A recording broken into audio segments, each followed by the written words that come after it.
the voter group can also elect someone who is not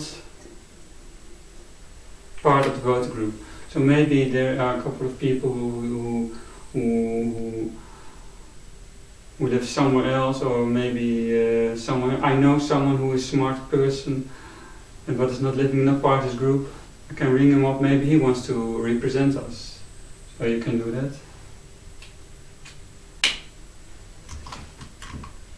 Let's say it works.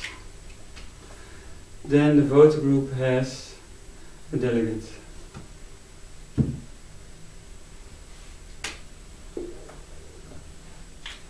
Does not everyone has to participate in the voting system.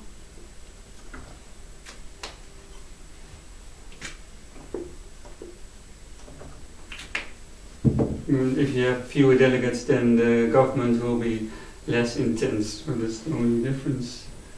And then if the government is going to do some very bad ideas, then the people in the street can think, how can we stop these insane ideas from a government?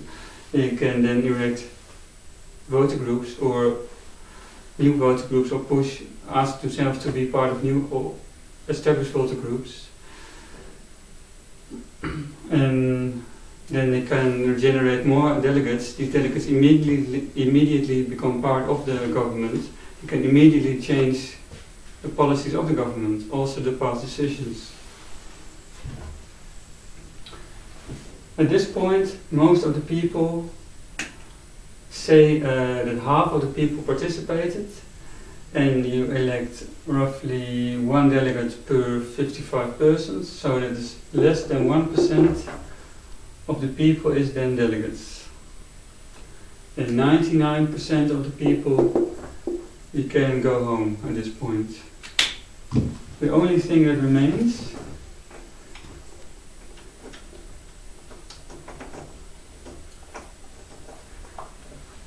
is all these delegates which are having to come together in order to form a local council. Okay, but that is a relatively specialist part of the program, so really only the delegates have to know this. What they are going to do is they're going to again come together with 50 or more. Then they're going to decide what the name of their council is. They have to make a name. Then they have to agree that they made a name, which ideally is a unanimous vote. And then they elect a chairperson who chairs the meetings. And then they have a functional local government council. Because of the enormous amount of delegates in the system, it's very local. It's a couple of blocks of streets, small part of neighborhood, and if there's few delegates, this could be larger. But okay, then it becomes bigger, and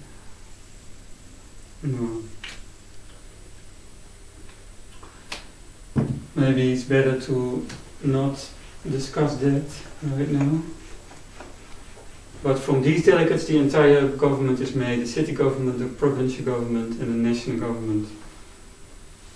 They build that. So since 99% of people, or more likely, not going to have to engage in that suddenly, I'm going to discuss it here. That was a sudden uprising in the revolution. Okay.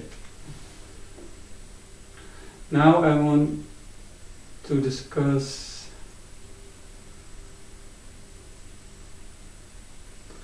a slow burning revolution. Slow burning revolution goes like so. This is like a small neighborhood, and maybe someone knows this program, he lives here, and someone knows the program, he lives here. and in the rest of the city there are maybe 20 more people, and in other cities there are maybe 30 more, and there's another 10 here, another 60 there. So there's maybe in the whole nation of maybe 20 million people, only maybe 150 people want to do this system.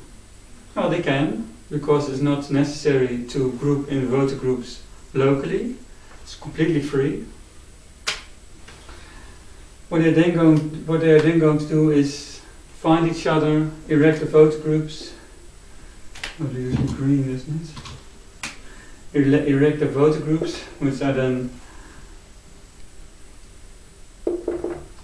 and well, it's obviously not a sovereign government at this point, but there are then in the one nation of 20 million 3 voter groups and 3 delegates, or maybe even 2. Well, it's a start. And then when you have 50,000, 120,000, 2 million, it grows and grows and grows. And then, of course, in either system, the big question is, what is the relation with the existing government?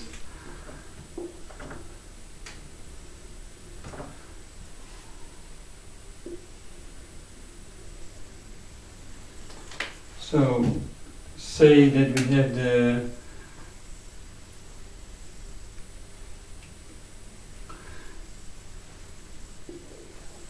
voter group here and the parliament here.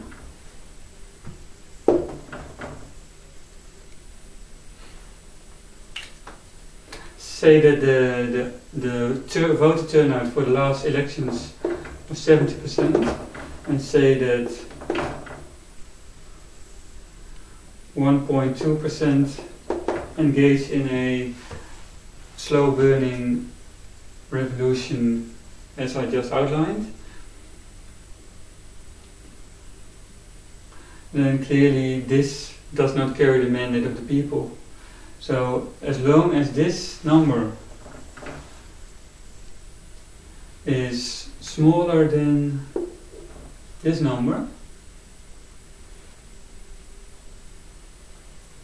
they are only having an advice role. They put themselves in an advice role at best.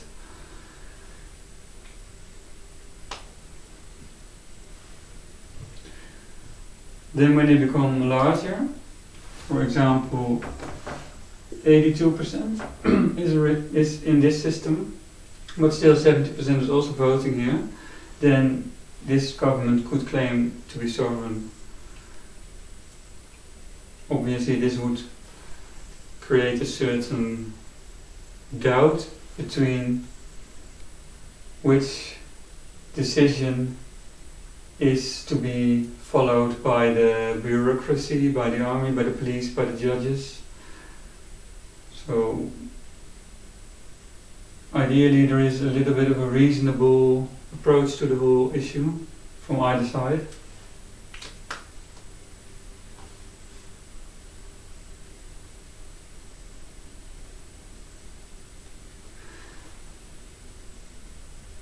If this system becomes a majority, the parliament is not disbanded, but it is then taken to become an advice system to this system. Just like if this is the minority, this puts itself in an advice position to this system. That way, if this is, for example, constantly gaining the majority, and this slumps to 10%, and then maybe after 4 years they have 15 and it's bleeding out, then it's still not destroyed. Unless it becomes really small. 10% is quite small, but at some,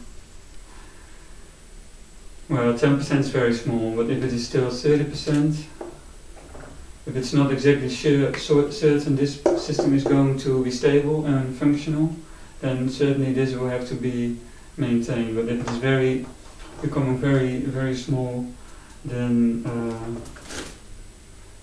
it should, well, it costs money, of course,